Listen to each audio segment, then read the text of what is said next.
Puxe o manche, segure firme! Rapazes! Um voo russo para Hong Kong está com sérios problemas. O outro lado! O outro lado!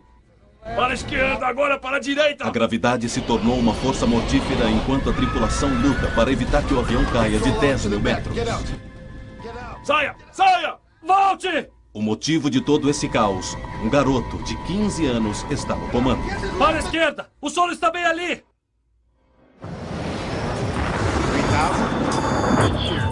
We're not getting any oxygen. We have the terrain alarm. Aero 603. We are in an emergency. Mayday, desastres aéreos, brincadeira fatal. Essa é uma história real. As reconstruções baseiam-se em transcrições originais das gravações da cabine. Venha e sente em meu lugar. Piloto sendo filmado. Você tá filmando? É um passeio em família. Um orgulhoso piloto está levando os filhos na primeira viagem internacional deles. Mas em alguns poucos minutos, suas férias irão se transformar em uma assustadora luta pela sobrevivência.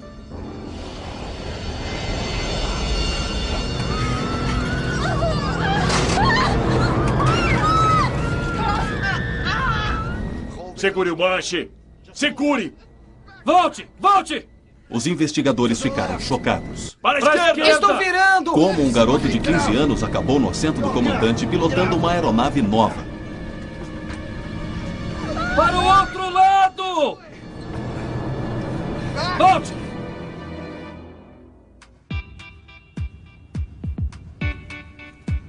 – 22 de março de 1994, Moscou. Eldar Kudrinsky, de 15 anos, está viajando para o exterior pela primeira vez. Ele precisa de tudo o que tem. Eldar, seu tio Volod já está esperando. Eu já tô pronto. Mas essa não é uma criança comum. O pai de Eldar é o comandante Yaroslav Kudrinsky, piloto de linha aérea internacional. Na Rússia, isso significa fazer parte de um grupo privilegiado e ter acesso a luxos com os quais a maior parte do país só pode sonhar.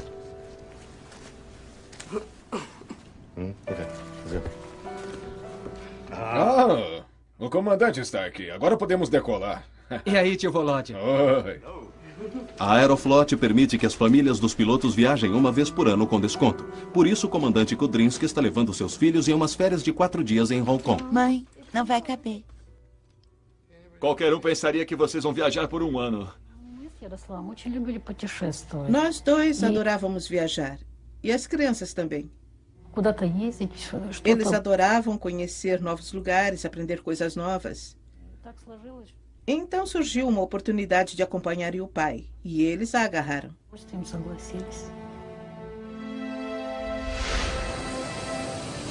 Eldar e Yana não são os únicos embarcando no voo 593. A maior parte dos 63 passageiros são homens de negócio de Hong Kong e Taiwan, buscando oportunidades na Nova Rússia.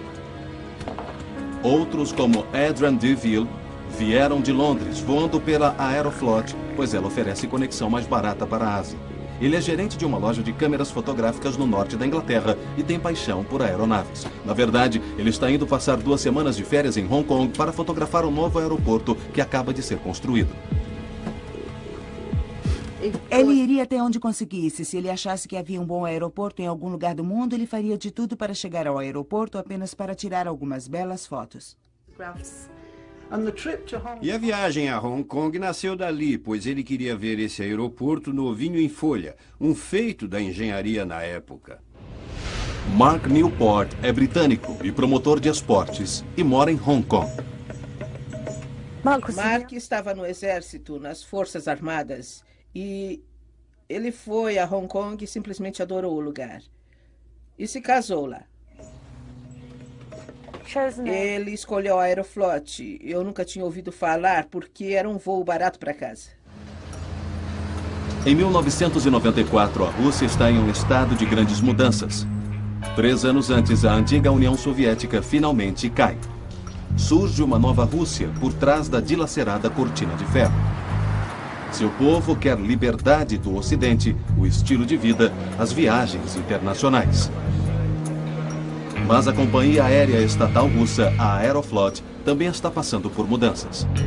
Ela está lutando para comprar 5 novos aviões da empresa francesa Airbus Industrie, o Airbus A310-300, uma aeronave de última geração cujo preço é 70 milhões de dólares.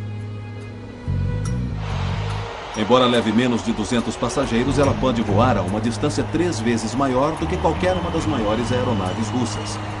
A A310 é uma aeronave totalmente automatizada, com sofisticados sistemas de segurança contra falhas. A Aeroflot espera que isso ajude a melhorar a instável reputação da empresa no tocante à segurança.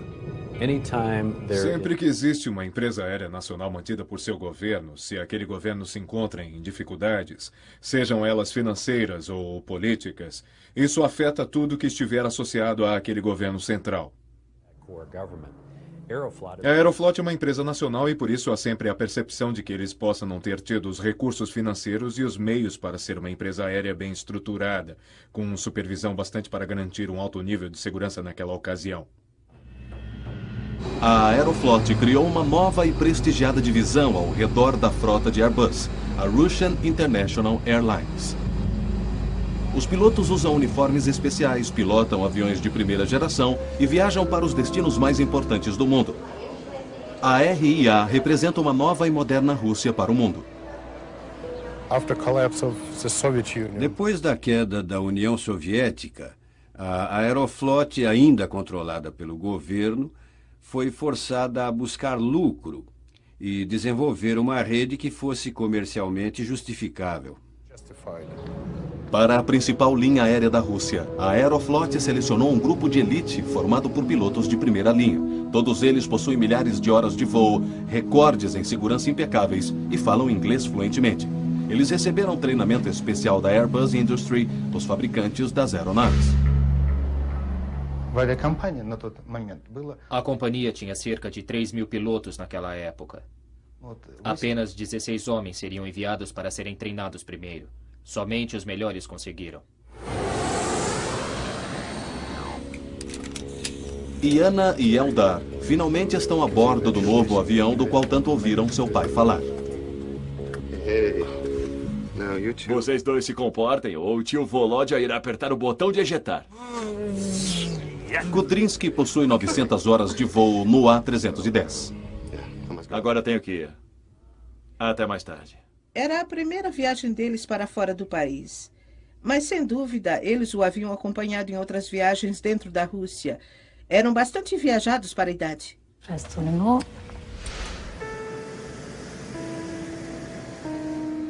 Primeiro, o comandante Danilov irá comandar o voo através do congestionado corredor de voo fora de Moscou.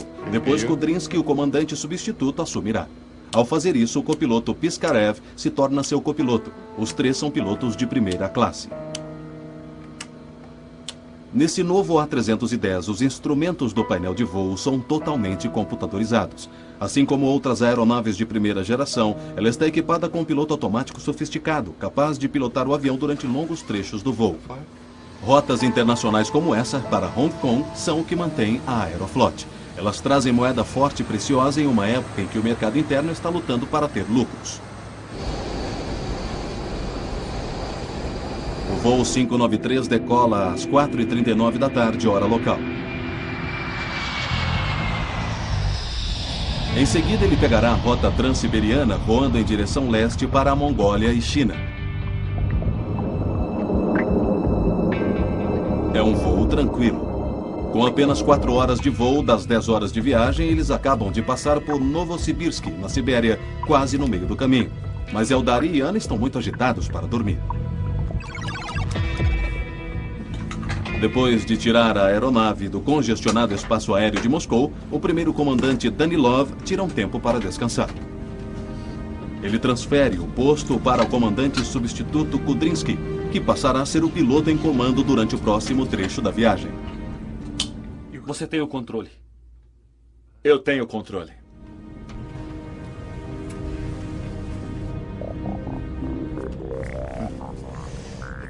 Está ainda acordado? Sim. Por quê? Vamos fazer uma surpresa para o papai? Na cabine? Uhum. Legal. Vocês gostariam? Vamos.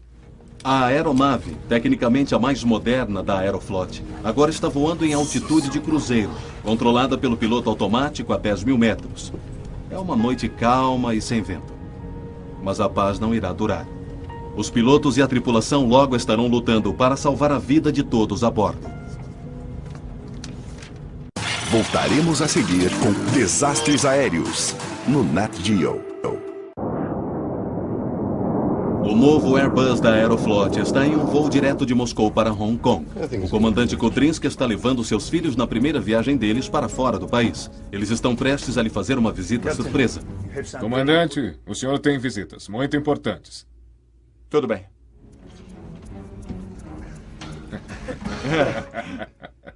Entrem. Oi, pai. Esse é o copiloto Igor Vladimirovich Piskarev. Oi. Então, o que acham do nosso novo avião? É muito bonito. É incrível. É bem diferente dos nossos velhos aviões russos. Pai, o que é aquilo? Bom, esse é um computador de voo. Ele pilota o avião. Faz tudo automaticamente. Não. Agora, venha e sente em meu lugar. Você gostaria?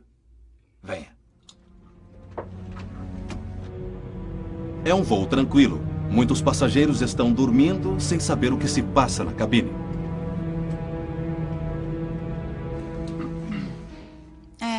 Pai, posso virar? Claro.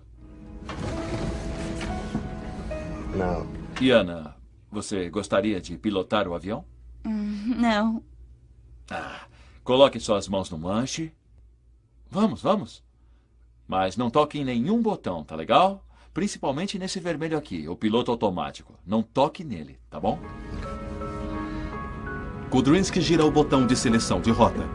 Isso não desliga o piloto automático, mas lhe permite virar o avião ligeiramente para a esquerda e faz sua filha pensar que ela está pilotando o avião. O horizonte artificial mostra o avião se inclinando lentamente para a esquerda. Esse instrumento é vital quando não é possível ver terra, uma vez que ele mostra ao piloto a que nível está a aeronave em relação ao horizonte. Olha, foi o senhor. O senhor virou o avião. Kudrynsky agora coloca o avião de volta ao seu curso pré-fixado, enquanto o copiloto Piskarev contata por rádio o controle de tráfego acerca de sua posição. Novo Kuznetsky, aqui é Serra Uniforme, nível de voo 350, rumo 105. O voo 593 está agora a 3.200 quilômetros a leste de Moscou, próximo ao meio da Sibéria. Serra Uniforme 593, Novo Kuznetsky, nível de voo 350, rumo 105. Serra Uniforme 593, estimando os Akira às 17h59. Agora é a vez de Eldar assumir o comando. Ele estava esperando há muito tempo por esse momento.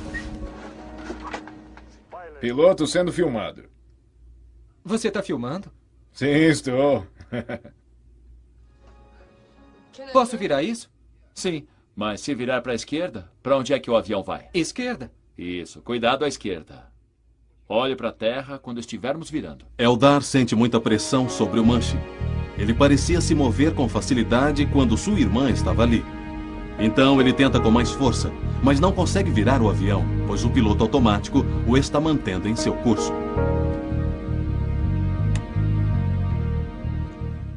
O avião está virando? De repente o manche vira com facilidade. Legal. O avião está virando para a esquerda? Está.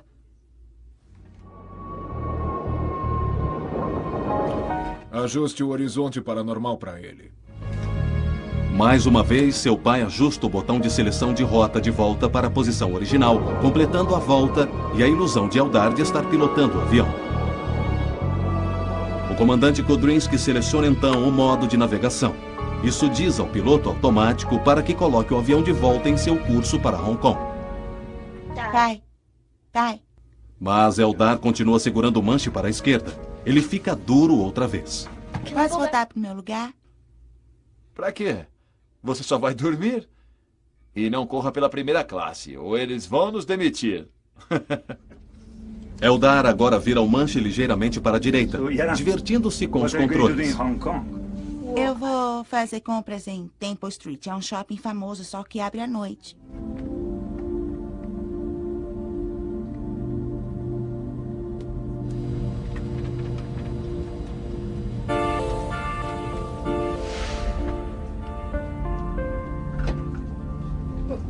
que está virando? Tá virando sozinho? É, está. Faz apenas 3 minutos que Eldar está no assento do piloto. O avião está inclinando acentuadamente. Uma curva que aumenta a inclinação a cada segundo. O avião parece estar virando sozinho, mas ninguém parece saber por quê. Indo para algum tipo de órbita? Procedimento de órbita, um padrão de espera. Mesmo? Claro que sim. Um arco substitui a linha reta de direção na tela. O arco se parece com um avião em um padrão de espera próximo a um aeroporto. Enquanto estudam a tela, o avião continua a virar. Ele agora está inclinando a 45 graus, mais do que seu projeto lhe permite.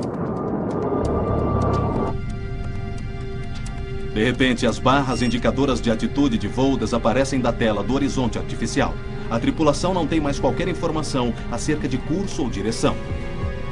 O avião está voando a 650 km por hora e inclinando-se muito. Assim como um rápido movimento em um carro esporte, o dramático movimento da aeronave começa a empurrar todos em suas poltronas. Rapazes!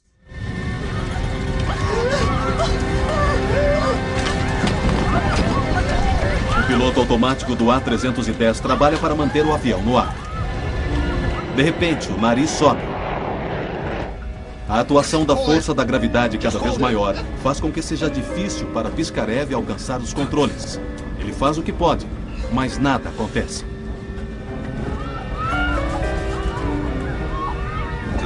A forte virada de Piskarev para a esquerda não mudou a posição do avião. Certo. Segure o manche. Eldar é o único com as 2 mãos totalmente nos controles. Pro outro lado. Ele consegue seguir apenas as ordens mais básicas. Ele não consegue se levantar, pois a velocidade da virada o está pressionando na cadeira. Pro outro lado. Para a esquerda. Pra esquerda. Agora pra direita. O outro lado! Estou virando para a esquerda! Tudo bem, saia! Faz pouco mais de 4 minutos que Eldar está no assento do piloto e agora ele não consegue sair. Seu corpo está com o dobro do peso normal. Saia! Tudo o que Kudrynsky pode fazer é lutar contra o efeito multiplicativo da força da gravidade. Saia! O voo 593 da Russian International Airlines para Hong Kong está com sérios problemas. Olha o solo! Faz 4 minutos que o filho de 15 anos do piloto está no comando. O avião está virando acentuadamente e perdendo altitude. O outro lado! O comandante Kudrynsky precisa desesperadamente voltar para o assento do piloto, mas ele mal consegue se mexer.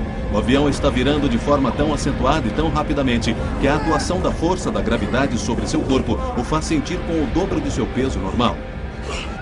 Todos a bordo sentem agora a força dos dramáticos movimentos do avião.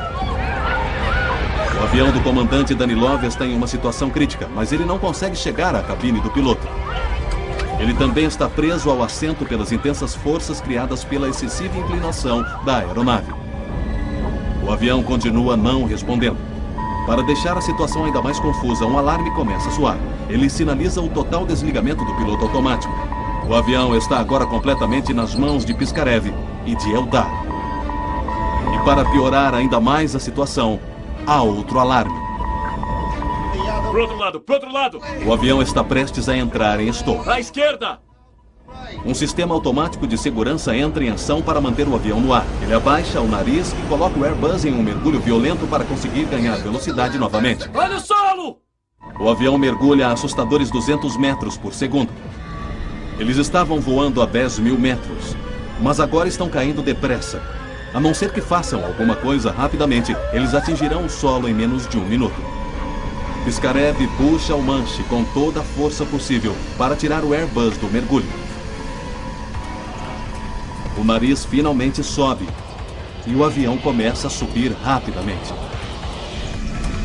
Enquanto isso, o copiloto Piskarev continua tentando recobrar o controle da aeronave. Diminua a potência dos motores! Piskarev tirou a aeronave do mergulho, mas ela está subindo rápido demais. Os motores do A310 não têm potência suficiente para empurrá-la quase verticalmente para cima. A velocidade aerodinâmica cai dramaticamente. O avião consegue subir um pouco com dificuldade, mas ele foi levado ao seu limite. À medida que a intensidade da aceleração diminui, Kudrynsky entra em ação. Mas Piskarev estolou o avião. a aeronave cai em parafuso. De 6.000 metros, agora o Airbus está caindo em parafuso em direção ao solo, a aterrorizantes 70 metros por segundo. Potência total! Pela primeira vez desde que a crise começou, o comandante e copiloto conseguem trabalhar juntos para salvar o avião. Potência total, não? Consegui. Estamos com potência total. Kudrinski aciona o leme da aeronave, a superfície vertical na cauda, para tentar parar o giro. Velocidade. Não consigo ver. Finalmente o avião parece estar respondendo. Acionando o leme, Kudrinski quase interrompeu o mergulho em parafuso. Saindo. Saindo. Muita velocidade. Diminua um pouco a potência. Depois de uma luta desesperada, os dois pilotos conseguiram tirar o avião de seu giro aterrorizador. Com calma. Eles estão começando a nivelar, mas ainda não estão totalmente no controle. Vamos sair dessa. Tá tudo bem. Calma. Puxa um pouco para trás. Em meio a todo o caos dos últimos minutos, os pilotos não sabem exatamente o quanto eles caíram. De repente, não há mais tempo.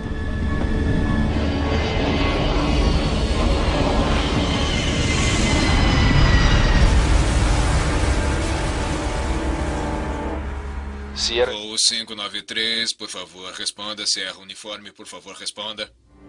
500 quilômetros ao norte da fronteira com a Mongólia, controladores do tráfego aéreo em Novokuznetsk esperam o contato de rádio do voo 593, que deixou sua área de controle. 593, responda. Menos de 2 horas depois, a primeira equipe de busca sai para procurar o Airbus na gelada e rude imensidão siberiana. Eles finalmente localizam os restos do voo 593 em uma encosta de colina, a cerca de 100 quilômetros a leste de Novokuznetsk. Logo fica evidente que não há sobreviventes entre os 75 passageiros e a tripulação. Aquela era uma aeronave totalmente nova, equipada com a mais recente tecnologia. O que poderia tê-la derrubado?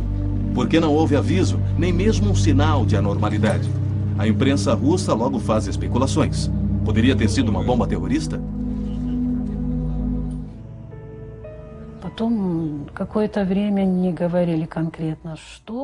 Durante algum tempo, eles não me disseram nada específico. E somente no dia seguinte, o diretor da empresa aérea me disse que não havia qualquer esperança. Foi um momento terrível, claro. Terrível. Difícil de acreditar. A Aeroflot leva as famílias dos falecidos a Moscou. Entre elas está Brenda Clark, mãe do passageiro britânico Mark Newport. Lá encontramos nossa nora. Disseram que a área estava isolada, que não podíamos descer até lá. E ela disse: "Vocês podem descer, Brin, pois os chineses estão lá fazendo rituais e coisas assim. Eles estão lá." E foi quando eu soube que haviam mentido para mim, que a área estava isolada. Eu disse a eles: "Eu quero ir até lá e se vocês não me levarem, eu arrumo uma carona." As autoridades os levam ao local do acidente. Famílias de vítimas chinesas lançam pedaços de papel com mensagens escritas. Outras pessoas jogam flores. Foi muito comovente. Tínhamos as flores e as pequenas mensagens escritas naqueles pedaços de papel e as jogaram lá. Foi muito bonito. Os russos levam as famílias até um necrotério em uma cidade próxima do local do acidente, onde permanecem os corpos que foram resgatados. Alguns estão mutilados demais para serem identificados. Eles pedem que as famílias examinem pedaços de roupas que foram recuperados a fim de ajudar na identificação dos corpos. Brenda Clark encontra as fotografias de família de seu filho. Isso a faz sentir um calafrio. Pela primeira vez, ela tem certeza de que ele estava no voo. Tem início a operação de resgate. O governo russo mobiliza 238 soldados, polícia, investigadores e equipes de resgate. Todos no mundo da aviação querem saber como um novíssimo Airbus de última geração pôde cair sem qualquer aviso.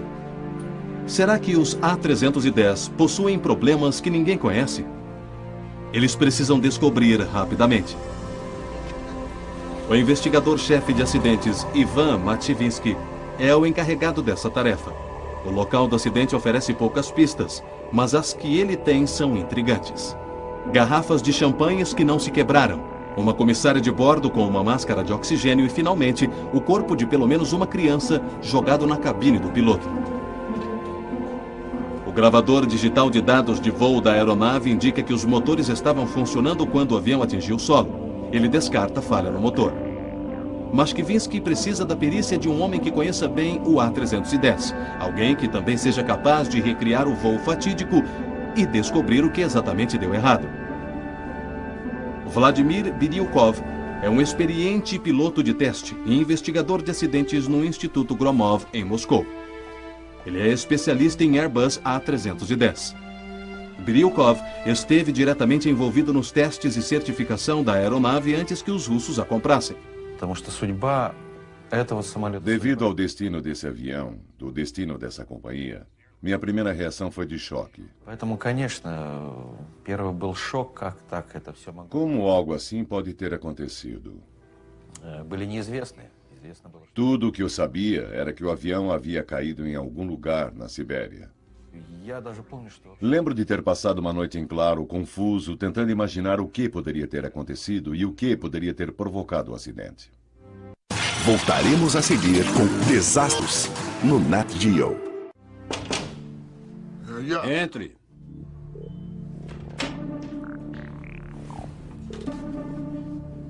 Acho que deveria ouvir isso.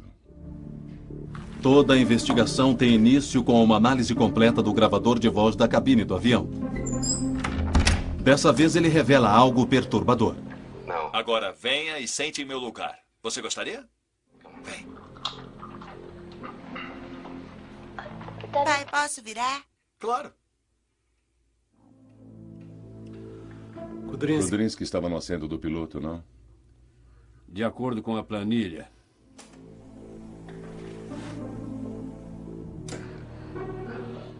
Posso virar isso um pouco? Sim, mas se virar para a esquerda, para onde irá o avião? Esquerda. Não. De novo. Posso virar isso um pouco? Sim, mas se virar para a esquerda, para onde irá o avião? 10 anos atrás era comum a entrada de pessoas na cabine. Claro que desde 11 de setembro isso se tornou muito mais difícil e você irá encontrar portas de cabine trancadas, geralmente durante o voo todo. Cada país determina suas próprias regras a respeito de quem tem autoridade ou acesso à cabine. Em alguns países, isso cabe ao comandante, assim o comandante pode convidar pessoas para entrar na cabine. Mas deixá-las de fato manipular os controles de um avião, independentemente de haver ou não pessoas ali, o fato de que isso possa ter sido permitido é certamente uma exceção na indústria da aviação. Os dois investigadores estão chocados com o que ouvem no gravador de voz da cabine. É inacreditável. Esses dois jovens, os que não conseguimos identificar, eles não foram jogados na cabine devido ao acidente. Eram filhos dele. E eles estavam pilotando o avião. Outra vez. Os investigadores estão sem fala. Como foi que 3 pilotos experientes permitiram que crianças pilotassem um avião de uma linha aérea comercial? Eles estão a ponto de saber de algo ainda pior. As crianças são apenas parte do problema. Um dispositivo pouco conhecido do avião se revelou fatal. Por que está virando? Está virando sozinho? Para a esquerda! O outro lado! O outro lado! Para a esquerda! Agora para a direita! Para o outro lado! Estou virando para a esquerda! Saia! Saia! Para a esquerda! O solo está bem ali! Investigadores russos ouvem o gravador de voz da cabine de um Airbus da Aeroflot que caiu na Sibéria. O que ouvem faz o sangue gelar em suas veias. Potência total! Consegui! Temos potência total!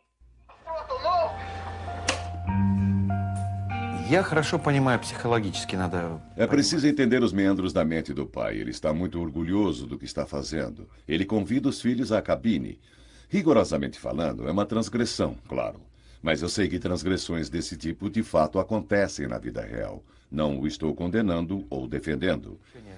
O que estou tentando dizer é que nenhum acidente tem uma única causa. Há sempre mais do que uma, todas relacionadas. Mas dessa vez realmente parece haver uma única causa. Uma criança pilotando o avião.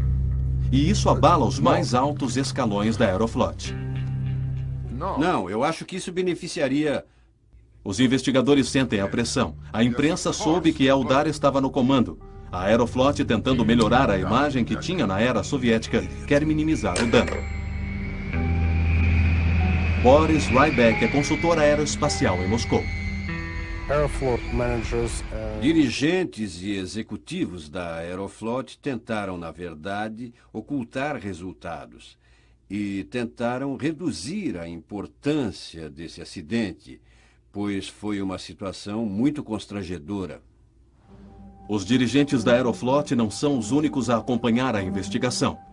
A Airbus, a empresa europeia que fabricou o avião, também está bastante interessada. Ivan Efremovich. O que foi? Nada. Se o acidente foi provocado por Eldar, isso isentará a Airbus. Ao mesmo tempo, as famílias enlutadas estão igualmente clamando por respostas. Tem certeza? Para Mashkivinsky e sua equipe, é uma situação difícil. Há sempre mais de uma razão para a queda de um avião, e precisamos encontrá-la. Vou fazer o melhor possível. A reputação dele e a reputação da Airbus, assim como a da Aeroflot, dependem agora da descoberta dessa outra causa. Esse era um voo internacional e tratava-se de uma aeronave construída no Ocidente. Era inevitável que a investigação que seria conduzida pelas autoridades e que o inquérito que seria conduzido pelos advogados dos reclamantes tornassem públicas as informações.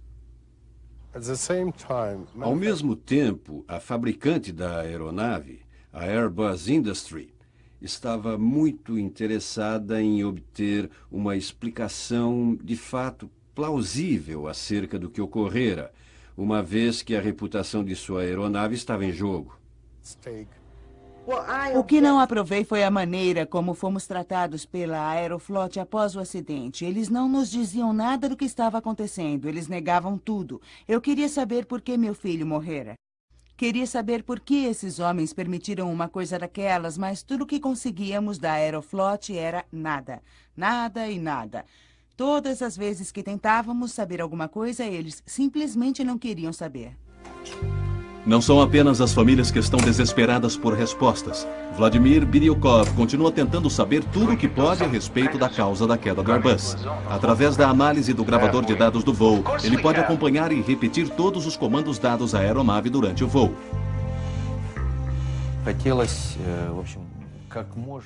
Estávamos tentando chegar o mais perto possível da verdade para encontrar a causa, pois esse era o precedente. O primeiro avião produzido fora do país para uma companhia russa a cair em pleno voo.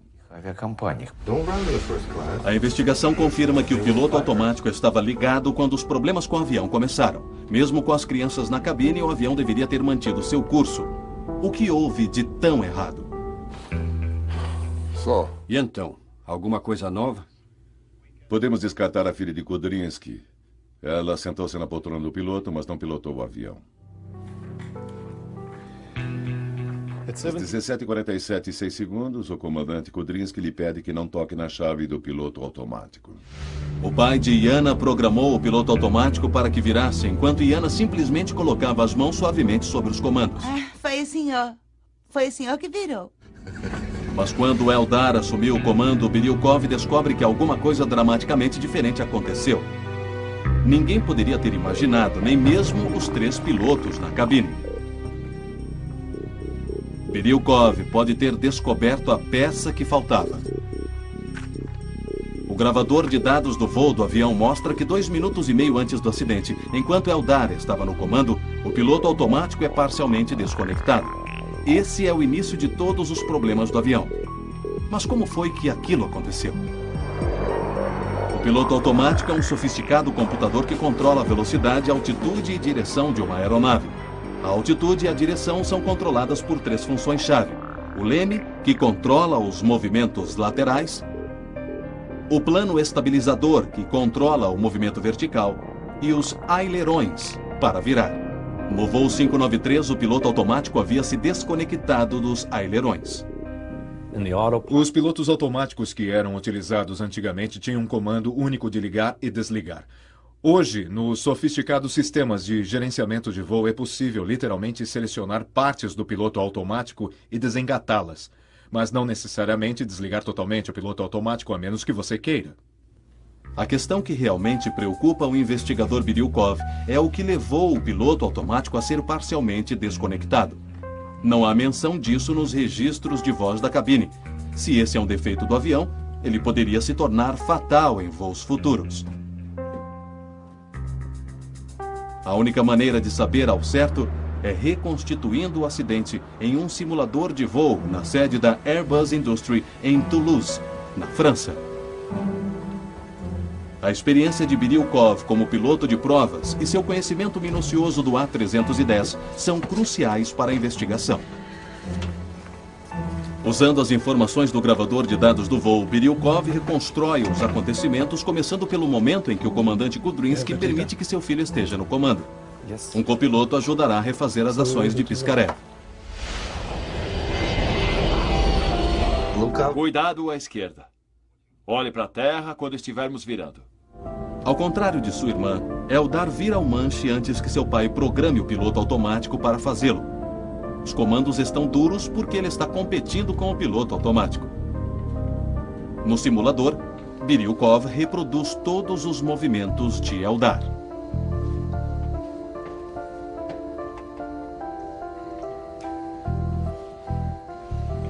Agora está começando a ir, indo. É isso. Segure o suficiente e ele desconecta. Quanto tempo? 30 segundos. E ele é desconectado suavemente. Nenhum aviso. Não. Ninguém na cabine sabe, mas esse é um momento crítico. A intervenção de Eldar no comando faz, na verdade, com que parte do piloto automático se desligue. Leva apenas meio minuto, mas daqui para frente Eldar está no controle dos ailerões. Eldar está, na verdade, virando o avião. Por que está virando? Está virando sozinho? É, está. O que parecia um caso bastante simples, de repente fica muito mais complexo. Volte! O outro lado! O motivo de terem caído não foi apenas o fato de um garoto de 15 anos estar pilotando o avião. A descoberta revela uma aparente falha na maneira como os pilotos são treinados para operar o A310. Estamos com potência total!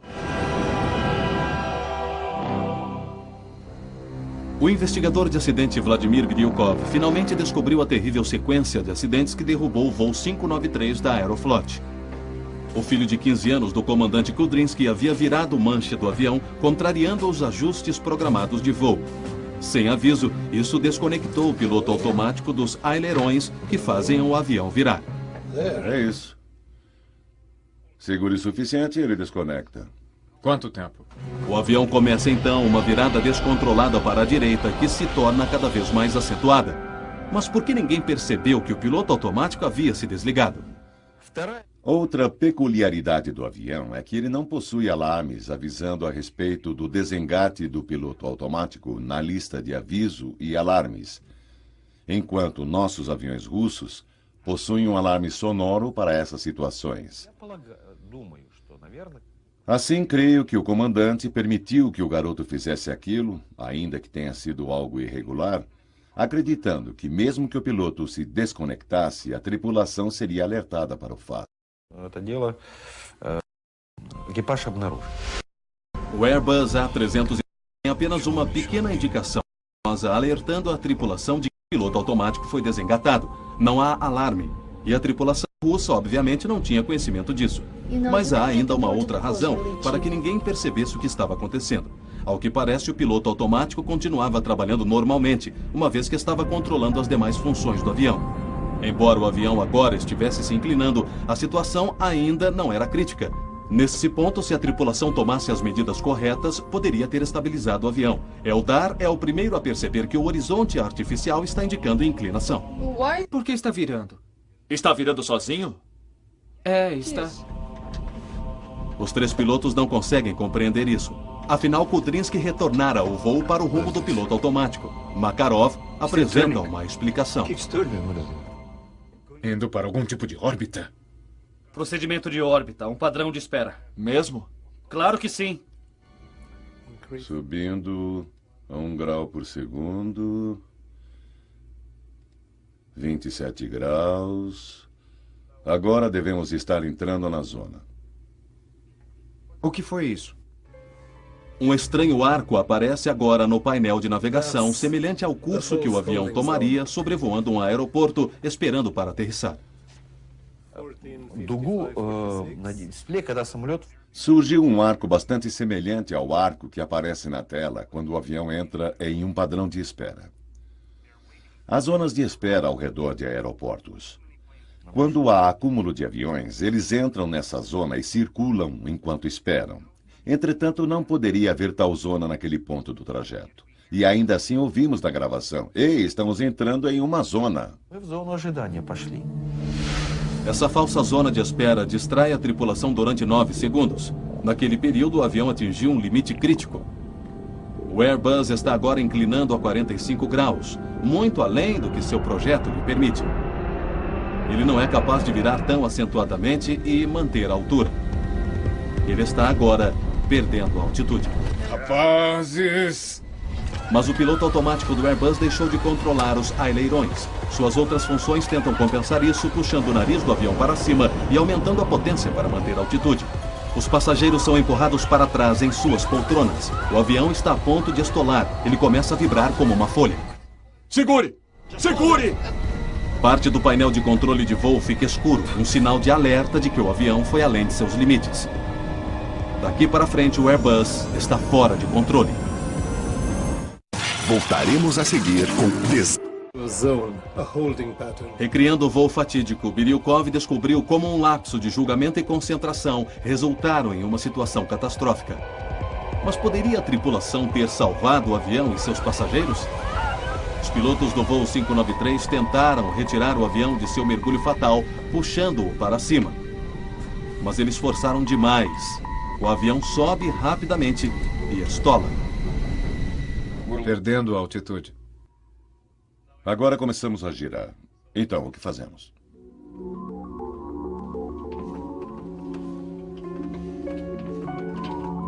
Está saindo do parafuso. Agora estamos nivelando. Em um instante sairemos do mergulho. Tudo o que tinham a fazer era deixar que o avião lidasse com a situação. O avião possui um mecanismo de segurança embutido que não permite que ele entre em stall mesmo em velocidades muito baixas. Mas o piloto precisa saber disso. Não foi culpa da tripulação, mas foi falta de sorte. Pois se alguém não sabe como fazer alguma coisa, nunca lhe foi ensinado, você sem dúvida não pode culpá-lo.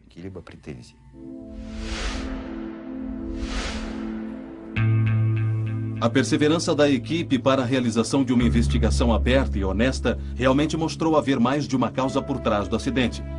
Suas descobertas trouxeram benefícios para a indústria toda, principalmente a revelação de que o piloto automático pode ser parcialmente desconectado.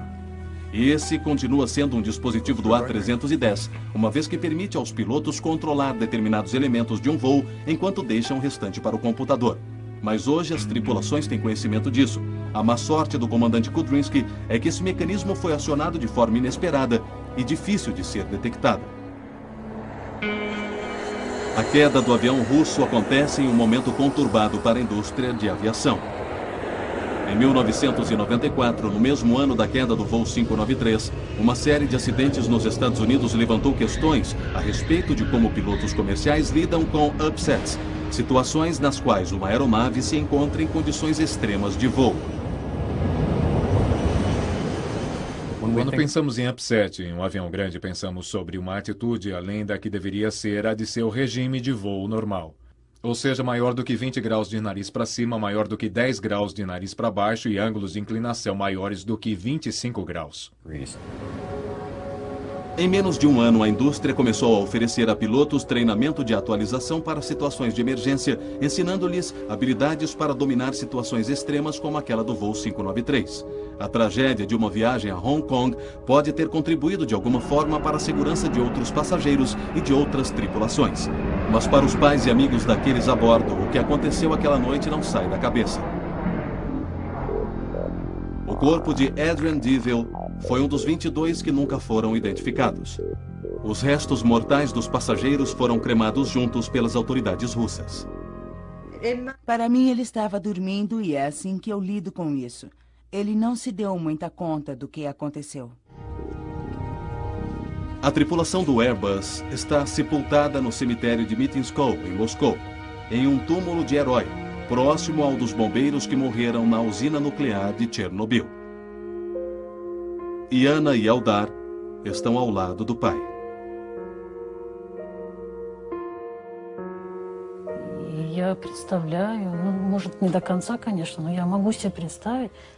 Posso imaginar o horror que eles vivenciaram nos últimos momentos. Ele sabia que não apenas todas aquelas pessoas dependiam dele, mas também seus próprios filhos. Sim, foi uma transgressão. Sim, ele fez aquilo. Mas da forma como tudo aconteceu, foi apenas um acidente anormal, uma estranha coincidência.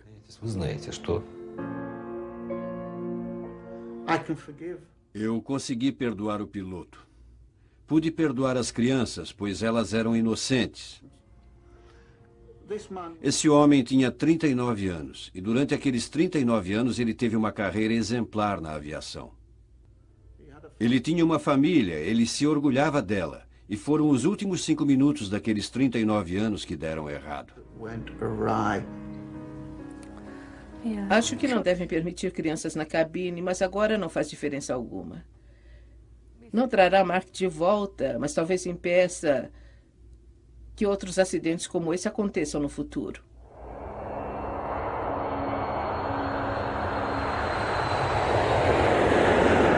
Versão brasileira, Centauro.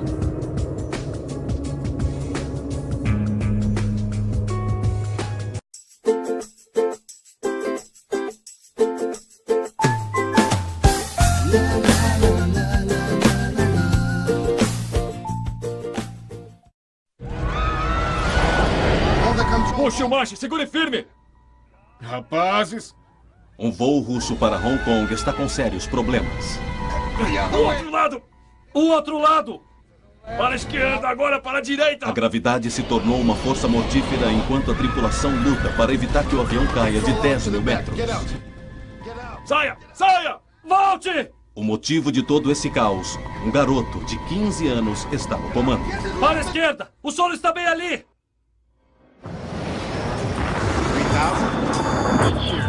We're not getting any oxygen. We have the terrain alarm. Lima Tower, Aero Cruise 603. We are in an emergency. Mayday, desastres aéreos, brincadeira fatal. Essa é uma história real. As reconstruções baseiam-se em transcrições originais das gravações da cabine. Venha e sente em meu lugar. Piloto sendo filmado. Você está filmando? É um passeio em família. Um orgulhoso piloto está levando os filhos na primeira viagem internacional deles. Mas em alguns poucos minutos, suas férias irão se transformar em uma assustadora luta pela sobrevivência.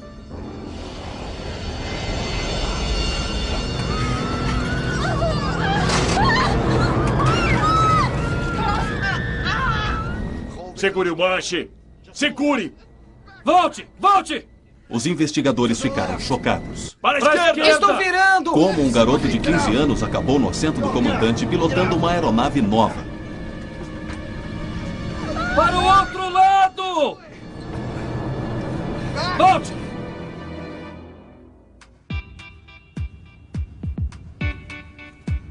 22 de março de 1994, Moscou. Eldar Kudrinsky, de 15 anos, está viajando para o exterior pela primeira vez. Ele precisa de tudo o que tem. Eldar, Seu tio Volod já está esperando. Eu já estou pronto. Mas essa não é uma criança comum. O pai de Eldar é o comandante Yaroslav Kodrinsky, piloto de linha aérea internacional. Na Rússia, isso significa fazer parte de um grupo privilegiado e ter acesso a luxos com os quais a maior parte do país só pode sonhar.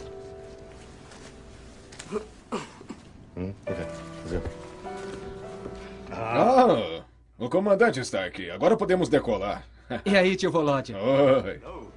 A Aeroflot permite que as famílias dos pilotos viajem uma vez por ano com desconto. Por isso, o comandante Kodrinsky está levando seus filhos em umas férias de 4 dias em Hong Kong. Mãe, não vai caber.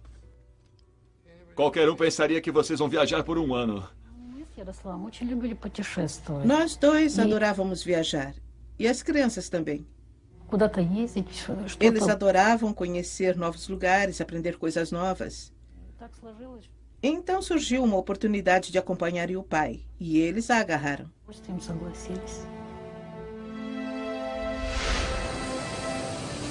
Eldar e Yana não são os únicos embarcando no voo 593. A maior parte dos 63 passageiros são homens de negócio de Hong Kong e Taiwan, buscando oportunidades na Nova Rússia. Outros, como Adrian DeVille, vieram de Londres, voando pela Aeroflot, pois ela oferece conexão mais barata para a Ásia. Ele é gerente de uma loja de câmeras fotográficas no norte da Inglaterra e tem paixão por aeronaves. Na verdade, ele está indo passar 2 semanas de férias em Hong Kong para fotografar o novo aeroporto que acaba de ser construído. Ele iria até onde conseguisse. Se ele achasse que havia um bom aeroporto em algum lugar do mundo, ele faria de tudo para chegar ao aeroporto apenas para tirar algumas belas fotos. E a viagem a Hong Kong nasceu dali, pois ele queria ver esse aeroporto novinho em folha, um feito da engenharia na época. Mark Newport é britânico e promotor de esportes e mora em Hong Kong. Mark estava no exército, nas Forças Armadas, e ele foi a Hong Kong e simplesmente adorou o lugar. E se casou lá. Ele escolheu a Aeroflot. Eu nunca tinha ouvido falar porque era um voo barato para casa. Em 1994, a Rússia está em um estado de grandes mudanças. 3 anos antes, a antiga União Soviética finalmente cai. Surge uma nova Rússia por trás da dilacerada cortina de ferro. Seu povo quer liberdade do Ocidente, o estilo de vida, as viagens internacionais. Mas a companhia aérea estatal russa, a Aeroflot, também está passando por mudanças. Ela está lutando para comprar 5 novos aviões da empresa francesa Airbus Industrie, o Airbus A310-300, uma aeronave de última geração cujo preço é 70 milhões de dólares. Embora leve menos de 200 passageiros, ela pode voar a uma distância 3 vezes maior do que qualquer uma das maiores aeronaves russas. A A310 é uma aeronave totalmente automatizada, com sofisticados sistemas de segurança contra falhas. A Aeroflot espera que isso ajude a melhorar a instável reputação da empresa no tocante à segurança. Sempre que existe uma empresa aérea nacional mantida por seu governo, se aquele governo se encontra em dificuldades, sejam elas financeiras ou políticas, isso afeta tudo que estiver associado àquele governo central. A Aeroflot é uma empresa nacional e por isso há sempre a percepção de que eles possam não ter tido os recursos financeiros e os meios para ser uma empresa aérea bem estruturada, com supervisão bastante para garantir um alto nível de segurança naquela ocasião. A Aeroflot criou uma nova e prestigiada divisão ao redor da frota de Airbus, a Russian International Airlines. Os pilotos usam uniformes especiais, pilotam aviões de primeira geração e viajam para os destinos mais importantes do mundo. A RIA representa uma nova e moderna Rússia para o mundo. Depois da queda da União Soviética, a Aeroflot, ainda controlada pelo governo, foi forçada a buscar lucro e desenvolver uma rede que fosse comercialmente justificável.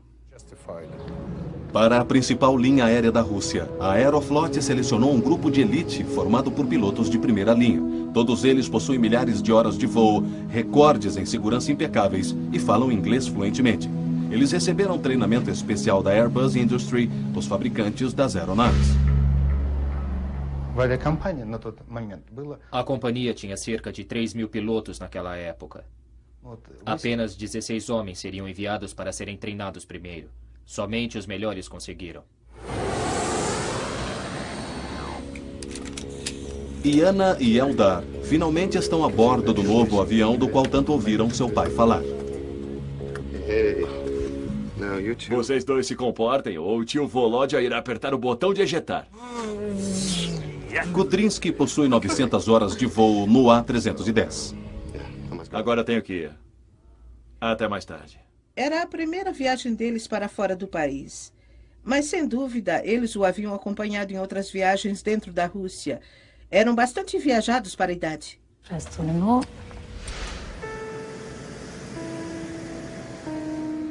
Primeiro, o comandante Danilov irá comandar o voo através do congestionado corredor de voo fora de Moscou. Depois, Kudrinski, o comandante substituto, assumirá. Ao fazer isso, o copiloto Piskarev se torna seu copiloto. Os três são pilotos de primeira classe.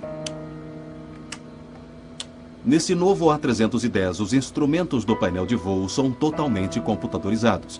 Assim como outras aeronaves de primeira geração, ela está equipada com um piloto automático sofisticado, capaz de pilotar o avião durante longos trechos do voo. Rotas internacionais como essa, para Hong Kong, são o que mantém a Aeroflot. Elas trazem moeda forte e preciosa em uma época em que o mercado interno está lutando para ter lucros. O voo 593 decola às 4h39 da tarde, hora local. Em seguida, ele pegará a rota transiberiana, voando em direção leste para a Mongólia e China. É um voo tranquilo. Com apenas 4 horas de voo das 10 horas de viagem, eles acabam de passar por Novosibirsk, na Sibéria, quase no meio do caminho. Mas Eldar e Iana estão muito agitados para dormir.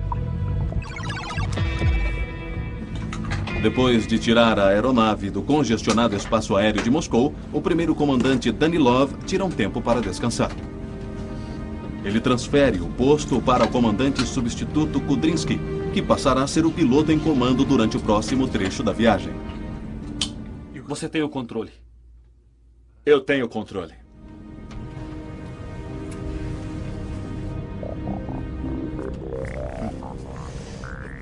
Ainda acordado? Sim. Por quê?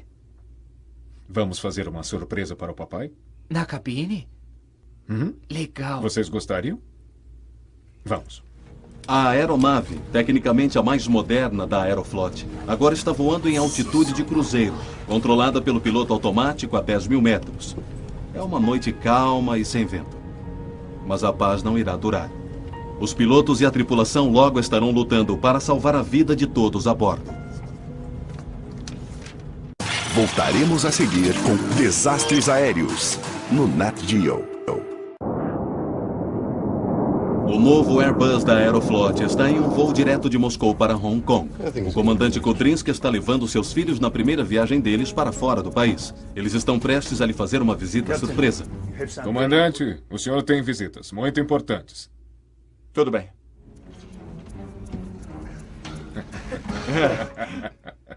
Entrem. Oi, pai. Esse é o copiloto Igor Vladimirovich Piskarev. Oi. Então, o que acham do nosso novo avião? É muito bonito. É incrível. É bem diferente dos nossos velhos aviões russos. Pai, o que é aquilo? Bom, esse é um computador de voo. Ele pilota o avião. Faz tudo automaticamente. Não. Agora, venha e sente em meu lugar. Você gostaria? Venha. É um voo tranquilo. Muitos passageiros estão dormindo sem saber o que se passa na cabine.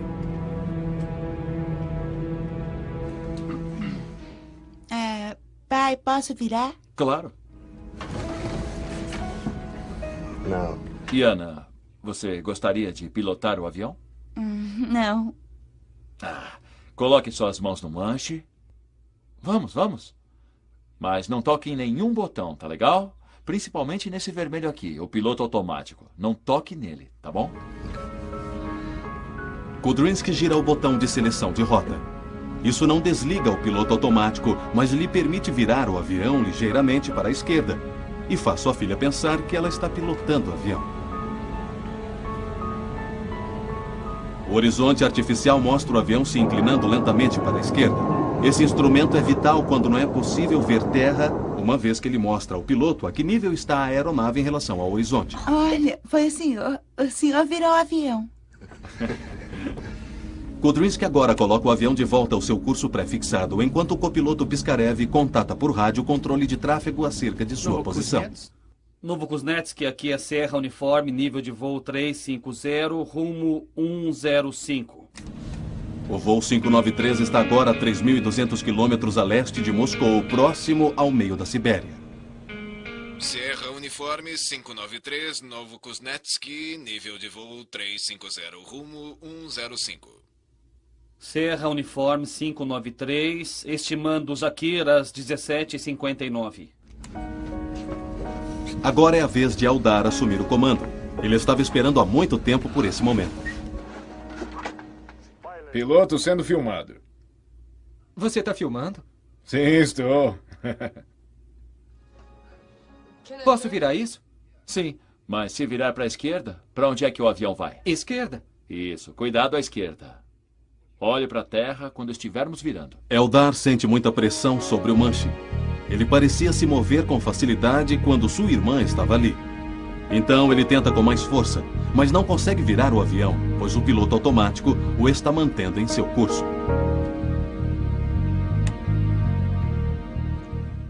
O avião está virando? De repente o manche vira com facilidade. Legal. O avião está virando para a esquerda? É, está.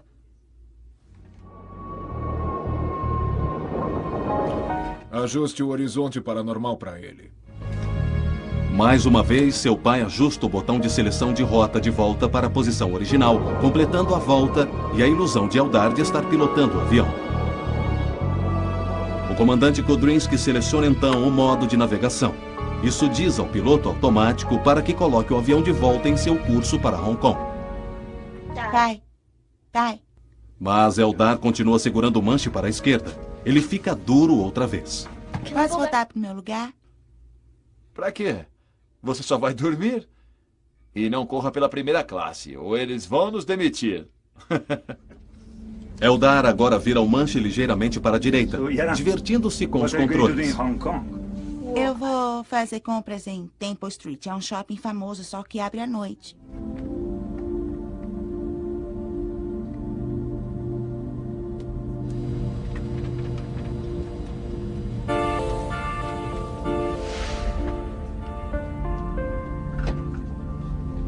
Por que está virando? Está virando sozinho? É, está. Uma única causa: uma criança pilotando o avião. E isso abala os mais altos escalões da Aeroflot. Não, eu acho que isso beneficiaria...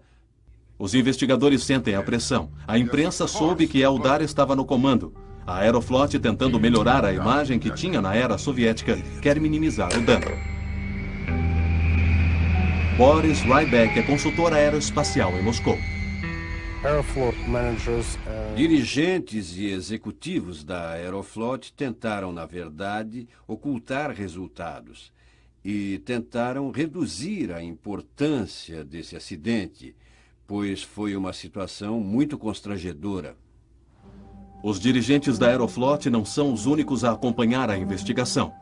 A Airbus, a empresa europeia que fabricou o avião, também está bastante interessada. Ivan Efremovich. O que foi? Nada. Se o acidente foi provocado por Eldar, isso isentará a Airbus. Ao mesmo tempo, as famílias enlutadas estão igualmente clamando por respostas. Tem certeza? Para Mashkvinsky e sua equipe, é uma situação difícil. Há sempre mais de uma razão para a queda de um avião, e precisamos encontrá-la. Vou fazer o melhor possível. A reputação dele e a reputação da Airbus, assim como a da Aeroflot, dependem agora da descoberta dessa outra causa. Esse era um voo internacional e tratava-se de uma aeronave construída no Ocidente. Era inevitável que a investigação que seria conduzida pelas autoridades e que o inquérito que seria conduzido pelos advogados dos reclamantes tornassem públicas as informações. Ao mesmo tempo, a fabricante da aeronave A Airbus Industrie estava muito interessada em obter uma explicação de fato plausível acerca do que ocorrera, uma vez que a reputação de sua aeronave estava em jogo. O que não aprovei foi a maneira como fomos tratados pela Aeroflot após o acidente. Eles não nos diziam nada do que estava acontecendo. Eles negavam tudo. Eu queria saber por que meu filho morrera. Queria saber por que esses homens permitiram uma coisa daquelas, mas tudo o que conseguíamos da Aeroflot era nada. Nada e nada. Todas as vezes que tentávamos saber alguma coisa, eles simplesmente não queriam saber. Não são apenas as famílias que estão desesperadas por respostas. Vladimir Biryukov continua tentando saber tudo o que pode a respeito da causa da queda do Airbus. Através da análise do gravador de dados do voo, ele pode acompanhar e repetir todos os comandos dados à aeronave durante o voo.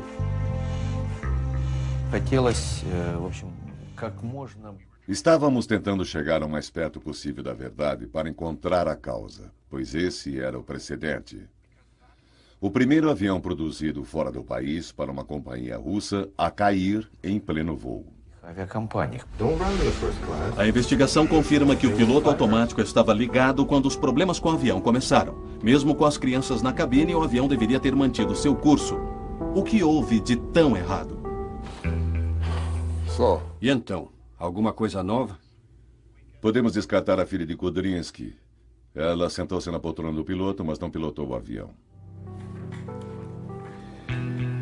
Às 17h47, o comandante Kudrinsky lhe pede que não toque na chave do piloto automático. O pai de Yana programou o piloto automático para que virasse, enquanto Yana simplesmente colocava as mãos suavemente sobre os comandos. Foi o senhor. Foi o senhor que virou. Mas quando Eldar assumiu o comando, Biryukov descobre que alguma coisa dramaticamente diferente aconteceu. Ninguém poderia ter imaginado, nem mesmo os 3 pilotos na cabine. Biryukov pode ter descoberto a peça que faltava. O gravador de dados do voo do avião mostra que 2 minutos e meio antes do acidente, enquanto Eldar estava no comando, o piloto automático é parcialmente desconectado. Esse é o início de todos os problemas do avião. Mas como foi que aquilo aconteceu? O piloto automático é um sofisticado computador que controla a velocidade, altitude e direção de uma aeronave. A altitude e a direção são controladas por 3 funções-chave. O leme, que controla os movimentos laterais. O plano estabilizador, que controla o movimento vertical. E os ailerões, para virar. No voo 593, o piloto automático havia se desconectado dos ailerões. Os pilotos automáticos que eram utilizados antigamente tinham um comando único de ligar e desligar. Hoje, nos sofisticados sistemas de gerenciamento de voo, é possível literalmente selecionar partes do piloto automático e desengatá-las, mas não necessariamente desligar totalmente o piloto automático, a menos que você queira. A questão que realmente preocupa o investigador Biryukov é o que levou o piloto automático a ser parcialmente desconectado. Não há menção disso nos registros de voz da cabine. Se esse é um defeito do avião, ele poderia se tornar fatal em voos futuros. A única maneira de saber ao certo é reconstituindo o acidente em um simulador de voo na sede da Airbus Industrie em Toulouse, na França. A experiência de Biryukov como piloto de provas e seu conhecimento minucioso do A310 são cruciais para a investigação. Usando as informações do gravador de dados do voo, Biryukov reconstrói os acontecimentos, começando pelo momento em que o comandante Kudrinsky permite que seu filho esteja no comando. Um copiloto ajudará a refazer as ações de Piskarev. Cuidado à esquerda. Olhe para a terra quando estivermos virando. Ao contrário de sua irmã, Eldar vira o manche antes que seu pai programe o piloto automático para fazê-lo. Os comandos estão duros porque ele está competindo com o piloto automático. No simulador, Biryukov reproduz todos os movimentos de Eldar.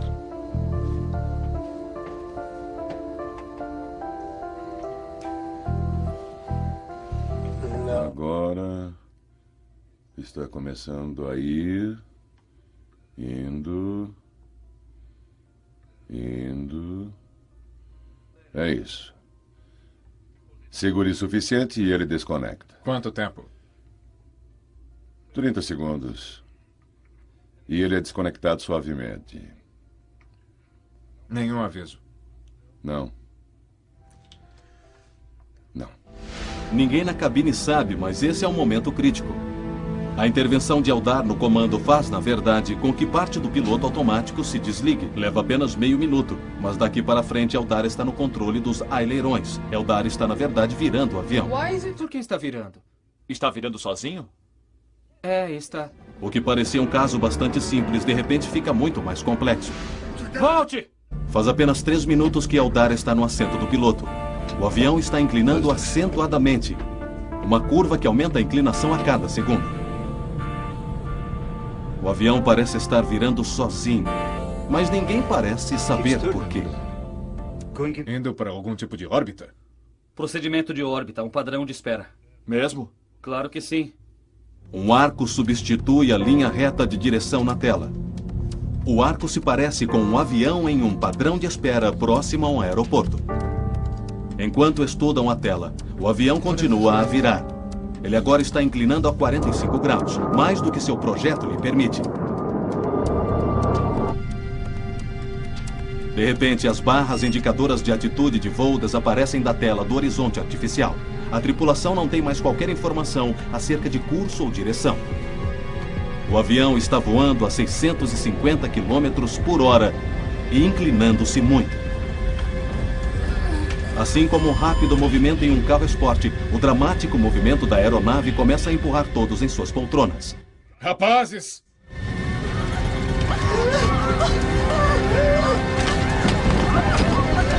O piloto automático do A310 trabalha para manter o avião no ar. De repente, o nariz sobe. A atuação da força da gravidade cada vez maior faz com que seja difícil para Piskarev alcançar os controles. Ele faz o que pode, mas nada acontece.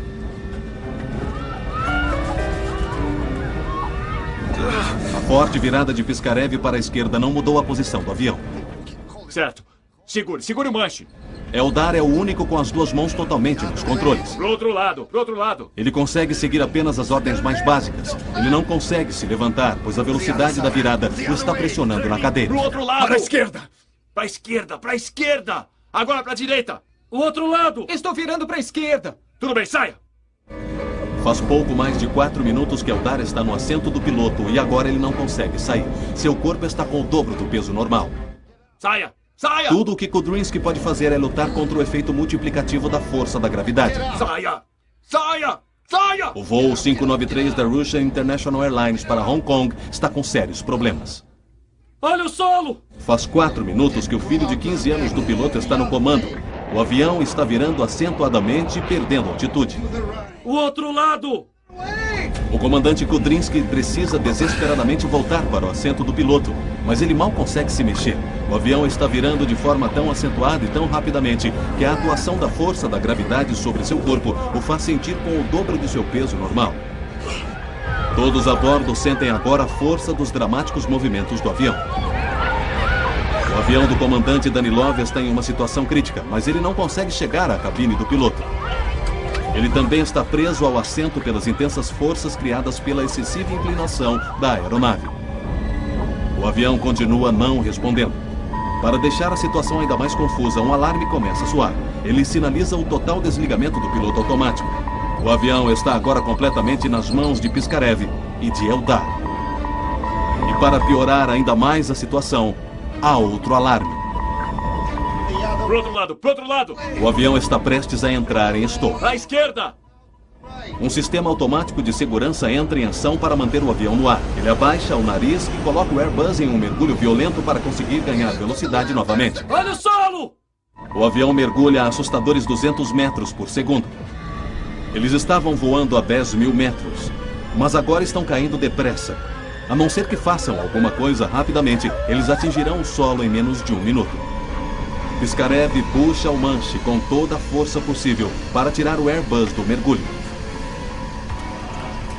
O nariz finalmente sobe e o avião começa a subir rapidamente.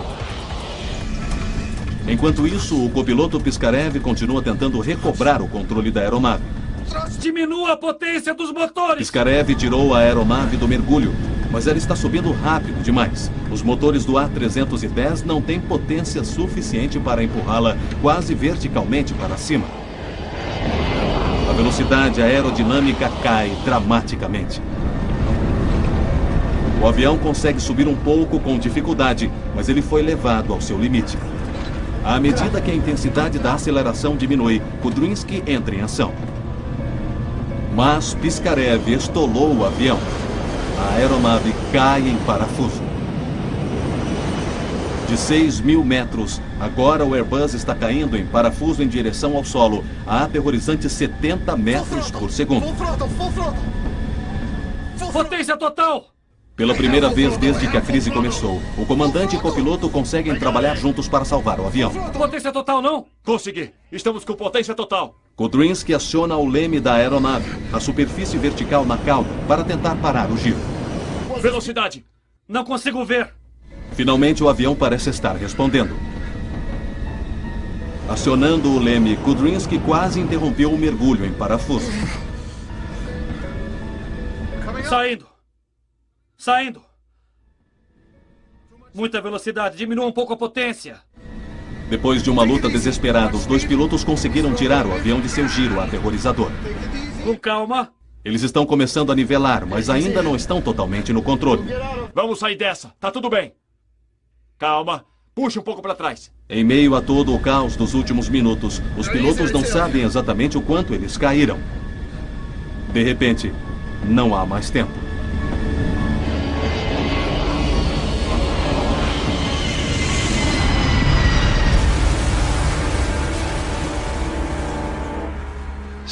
Voo 593, por favor, responda. Sierra Uniforme, por favor, responda. 500 quilômetros ao norte da fronteira com a Mongólia, controladores do tráfego aéreo em Novokuznesk esperam o contato de rádio do voo 593, que deixou sua área de controle. 593, responda. Menos de 2 horas depois, a primeira equipe de busca sai para procurar o Airbus na gelada e rude imensidão siberiana.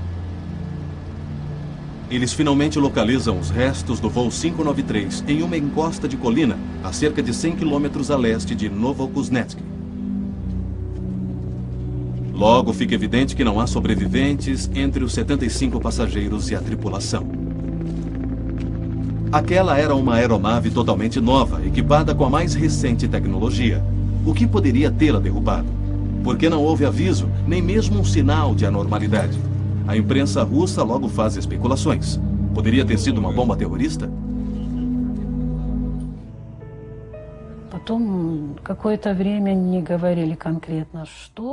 Durante algum tempo, eles não me disseram nada específico. E somente no dia seguinte, o diretor da empresa aérea me disse que não havia qualquer esperança. Foi um momento terrível, claro. Terrível. Difícil de acreditar. A Aeroflot leva as famílias dos falecidos a Moscou. Entre elas está Brenda Clark, mãe do passageiro britânico Mark Newport. Lá encontramos nossa nora. Disseram que a área estava isolada, que não podíamos descer até lá. E ela disse: "Vocês podem descer, Brin, pois os chineses estão lá fazendo rituais e coisas assim. Eles estão lá." E foi quando eu soube que haviam mentido para mim, que a área estava isolada. Eu disse a eles: "Eu quero ir até lá e se vocês não me levarem, eu arrumo uma carona." As autoridades os levam ao local do acidente. Famílias de vítimas chinesas lançam pedaços de papel com mensagens escritas. Outras pessoas jogam flores. Foi muito comovente. Tínhamos as flores e as pequenas mensagens escritas naqueles pedaços de papel e as jogaram lá. Foi muito bonito. Os russos levam as famílias até um necrotério em uma cidade próxima do local do acidente, onde permanecem os corpos que foram resgatados. Alguns estão mutilados demais para serem identificados.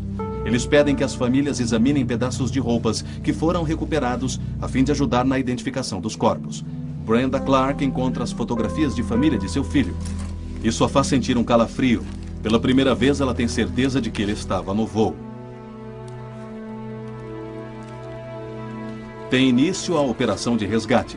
O governo russo mobiliza 238 soldados, polícia, investigadores e equipes de resgate. Todos no mundo da aviação querem saber como um novíssimo Airbus de última geração pôde cair sem qualquer aviso. Será que os A310 possuem problemas que ninguém conhece? Eles precisam descobrir rapidamente. O investigador-chefe de acidentes, Ivan Mativinsky, é o encarregado dessa tarefa. O local do acidente oferece poucas pistas, mas as que ele tem são intrigantes. Garrafas de champanhes que não se quebraram, uma comissária de bordo com uma máscara de oxigênio e, finalmente, o corpo de pelo menos uma criança jogado na cabine do piloto. O gravador digital de dados de voo da aeronave indica que os motores estavam funcionando quando o avião atingiu o solo. Ele descarta falha no motor. Mas Kivinsky precisa da perícia de um homem que conheça bem o A310. Alguém que também seja capaz de recriar o voo fatídico e descobrir o que exatamente deu errado. Vladimir Biryukov é um experiente piloto de teste e investigador de acidentes no Instituto Gromov, em Moscou. Ele é especialista em Airbus A310. Biryukov esteve diretamente envolvido nos testes e certificação da aeronave antes que os russos a comprassem. Devido ao destino desse avião, do destino dessa companhia, minha primeira reação foi de choque. Como algo assim pode ter acontecido? Tudo o que eu sabia era que o avião havia caído em algum lugar na Sibéria. Lembro de ter passado uma noite em claro, confuso, tentando imaginar o que poderia ter acontecido e o que poderia ter provocado o acidente. Voltaremos a seguir com Desastres no Nat Geo. Entre.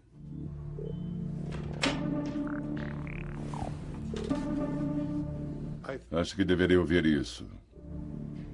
Toda a investigação tem início com uma análise completa do gravador de voz da cabine do avião. Dessa vez ele revela algo perturbador. Não. Agora venha e sente em meu lugar. Você gostaria? Vem. Pai, posso virar? Claro. Kudrinsky estava no assento do piloto, não? De acordo com a planilha.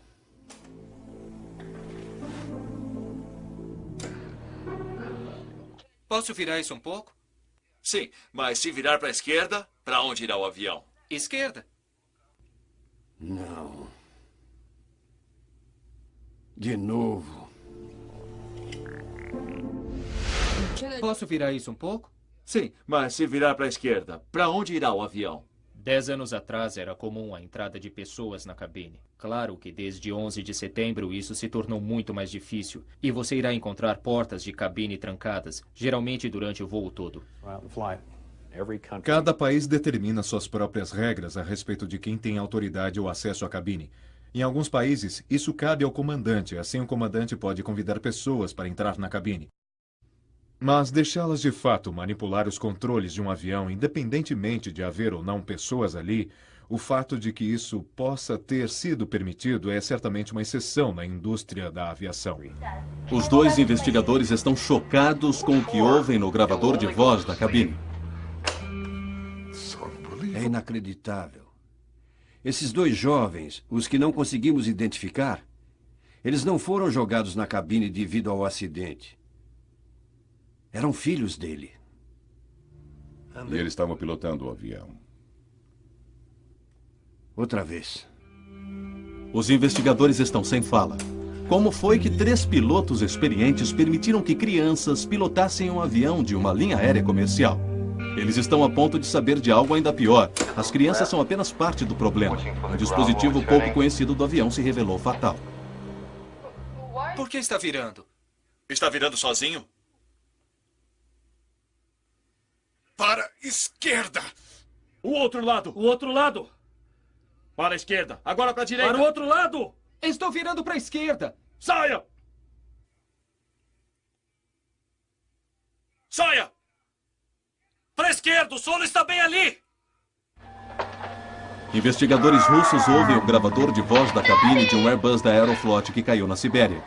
O que ouvem faz o sangue gelar em suas veias. Potência total! Consegui! Temos potência total!